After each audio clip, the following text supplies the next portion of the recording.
Լոռու Տաշիր ձորագետի թագավորությունը ստեղծվել է 978 թվականին Աշոտ III ողորմած որդի և Սմբատ II եղբայր Գուրգեն Բագրատունու գլխավորությամբ։ Բագրատունիների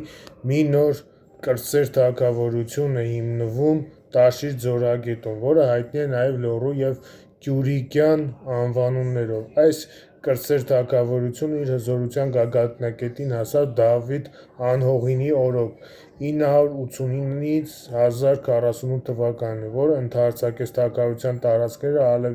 արևելքից ի հաշիվ Ուտիկի և հյուսիսային Տփխուսի ամիրության։ Թագավորության մայրաքաղաքը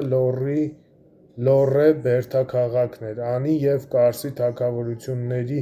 անկումից հետո կյուրիկյանները փորձեցին կենտրոնացնել եղած հայկական իշխանությունները համահայկական պետության վերականգնելու նպատակով։ Դրան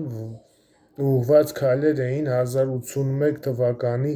Աղպատի վանքում Կյուրիկե II արքայի 1048-1089 թվականների աջակցությամբ Շիրակի եպիսկոպոս Բարսեղի օծումը որպես հայոց կաթողիկոս և սեփական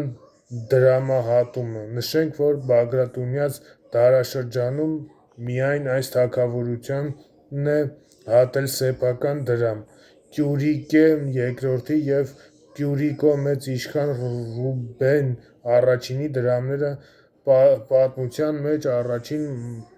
մաշտոցատար հայկական դրամներն են։ 1064 թվականին Լոռու Տաշիր ձորագետի թագավորությունը նվաճվեց սելջուկ թուրքերի կողմից՝ պահպանելով կիսանկախ դրությունը։ Թագավորությունը գոյատևեց մինչև 1113 թվականը։ Կյուրիկյանների տոհմական դամբարանը գտնվում է Սանահինի վանական համալիրում։